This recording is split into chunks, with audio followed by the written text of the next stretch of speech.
Hey everybody, thanks for clicking on this video. Just wanted to let you know really quickly that I stream on twitch.tv/MatchesPeaches every Tuesday, Thursday, and Saturday, mostly playing Smash Ultimate with the chat room or a variety of other games. Right now, I'm playing through Dragon Ball Z Kakarot on the weekends or in the middle of the week, depending on what my schedule looks like. So after this video, please go give my Twitch channel a watch, and I hope to talk with you there. See ya.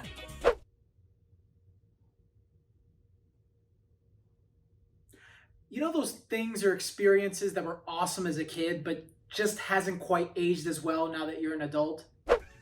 Staying up late is great. Oh, what a great night's sleep. I feel great.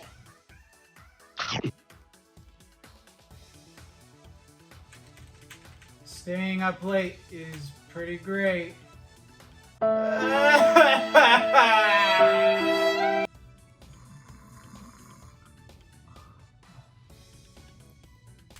Oh!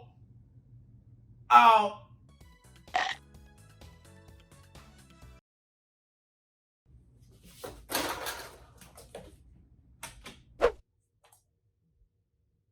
Yeah, we're gonna go there.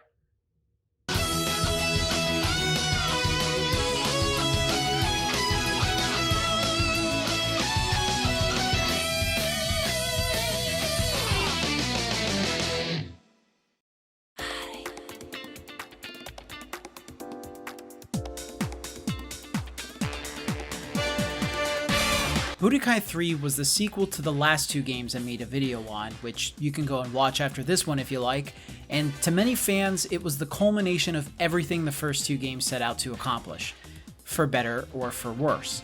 Released in November of 2004, Budokai 3 was welcomed with solid reception across the board, the highest in the franchise so far actually, and sold nearly 2 million copies worldwide. For an anime game, this was a clear indication of a bright future. I remember 11-year-old me was excited at the idea of Broly and Gogeta being playable characters in what was one of my favorite game franchises at the time. And that excitement was eventually rewarded as I played the game constantly in order to get all the characters, collect all their capsules, and relive some of my favorite scenarios from the anime. I loved it. It was great. The game was so popular at the time that I remember fans sharing rumors or leaks that Bulma was a secret character, which was exclusive to the Japanese version at the time. You know your game has reached a certain status if people are spreading rumors or leaks, like when Smash Melee had the infamous Sonic and Tails leak. I also remember the Behind the Screams documentary that showed some of the Funimation voice actors recording their lines for the game. All of this was pretty awesome to say the least, but I'm sure you're wondering why I found this game to be, well, kind of boring. Before I get into the crux of the issue, allow me to just give a bit more background on a 16-year-old game that some of you may not be familiar with or remember entirely.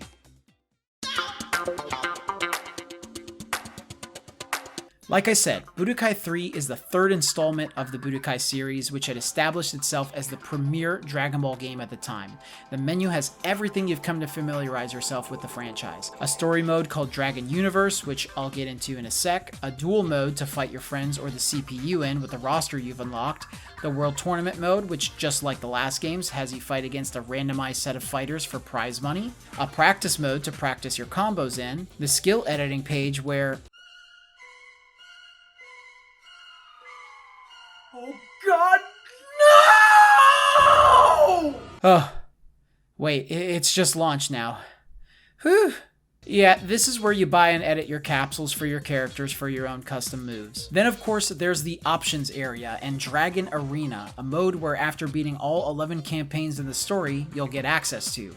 This mode is particularly unique because you get to utilize Budokai 3's new RPG mechanics to full use, fighting against other leveled fighters until your heart's content. But yes, you heard me right. There are RPG elements in Budokai 3's Dragon Arena and Dragon Universe modes. As you go through the battles in these modes, you'll be able to level up each stat of your fighter. Like using Kamehameha as Goku, but want more damage? Raise your arts up for more damage. Want to last longer? Put all of your points into health and defense. Really simple, and I feel is sometimes overlooked for this game, but great nonetheless. So now that we've covered some of the new additions to Budokai 3, let's see how the story mode holds up after the mess that was Budokai 2.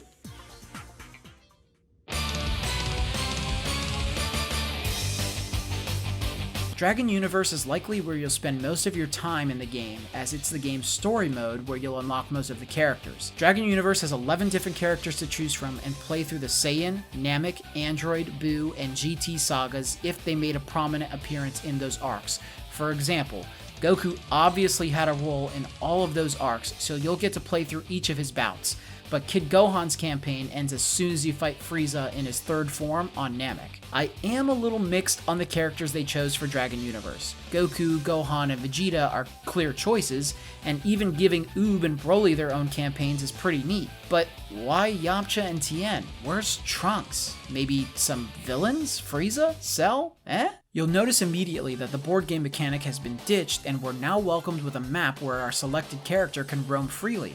As a kid, I loved just flying through and exploring the worlds they included here.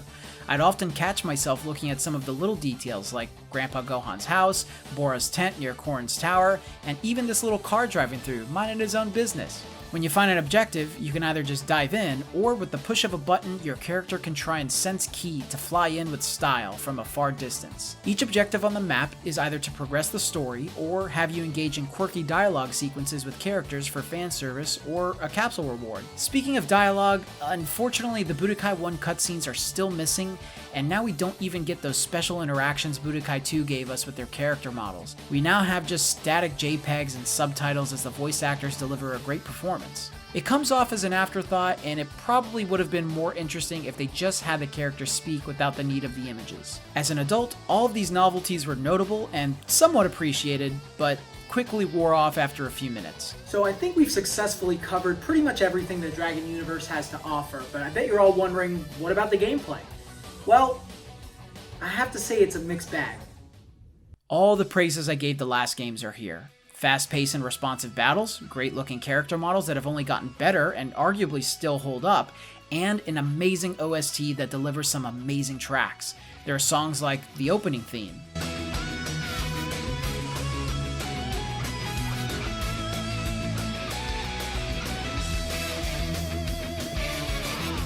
"24/7 Crazy",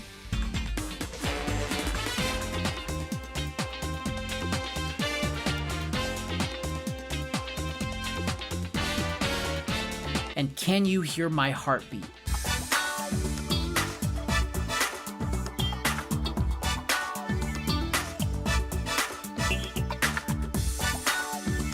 Budokai 3 also beefed up the roster from 32 to 41, with notable additions such as Cooler and Broly from the non-canon films, Omega Shenron from GT, and even Kid Goku from the original Dragon Ball appears. They even went the extra mile to give Frieza and Cell all of their forms rather than just their final forms, and bring back removed characters like Kid Gohan. It really did seem like the developers were listening to the fans for their possible last entry to the series. What about the actual combat though?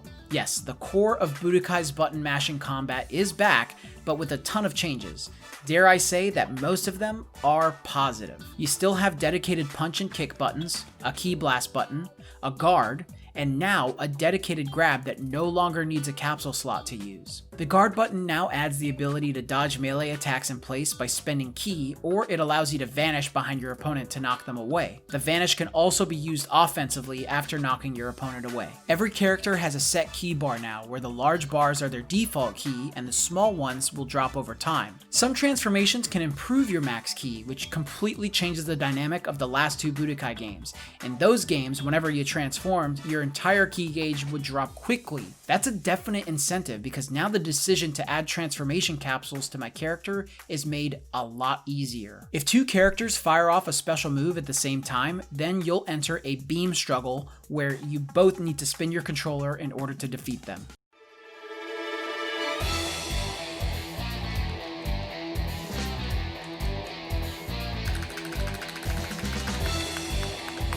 You also now have a fatigue bar, which can get worse if your character is getting hit constantly by special moves or the new Dragon Rush mode, which I'll talk about later. I also think using a scouter is a nice touch for displaying your character's stats. Not only does it make it a nice visual, but it's super cool to see it cracked or straight up explode after finishing off an opponent with a special move or an ultimate move. Ultimate attacks also make a return, and that's where your fatigue bar really comes into play.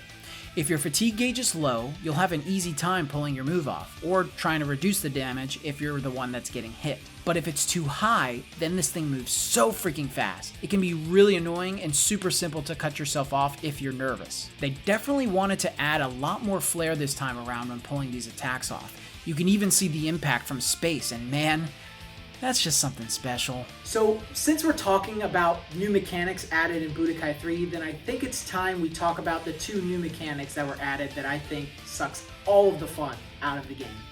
Hyper Mode and Dragon Rush. Hyper Mode is a state that all characters can access at the push of a button, even if you have a smidgen of ki. Your character model glows bright red, you become impervious to basic melee and ki attacks, your moves suddenly do more damage, your max ki caps at wherever you started when accessing Hyper Mode, and if you hit your opponent away while in this mode, you're going to begin a Dragon Rush. A Dragon Rush is a 3-stage RNG mechanic where you need to randomly guess a button that the opponent will not pick to complete the animation and damage that the Dragon Rush will inflict. If your opponent picks the same button as you, they'll cut off the whole thing, or dish some damage back, or just stop it with minimal health loss. And so, here lies the problem. Dragon Rush becomes the entire focus of the game during combat because of how simple it is to not only access, which is whenever, but to also get a Dragon Rush off, which, for minimal risk, can have you deleting a bar or 2 bars of health from your opponent.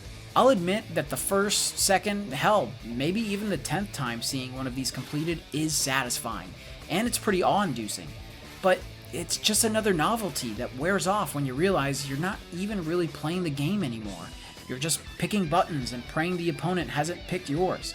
So I guess what I'm saying is you're no longer playing Budokai 3, but rock, scissors, paper the whole time. Hey Jalen, Yeah! do you want to play some Budokai 3? Okay. Alrighty then, let's go!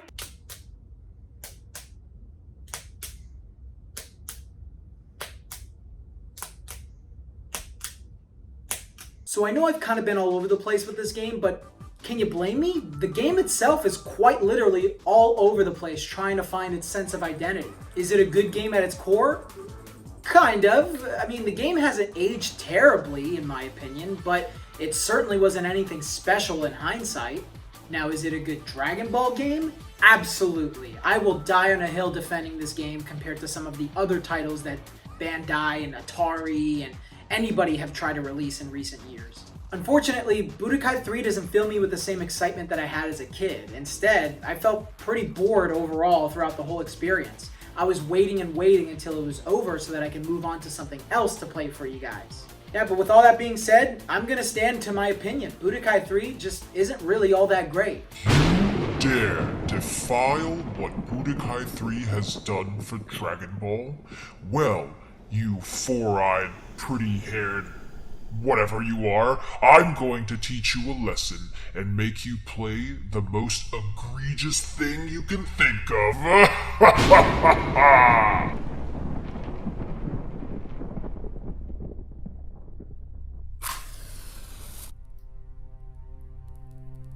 Where am I?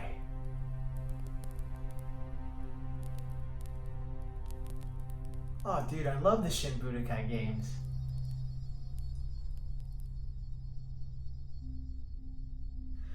No!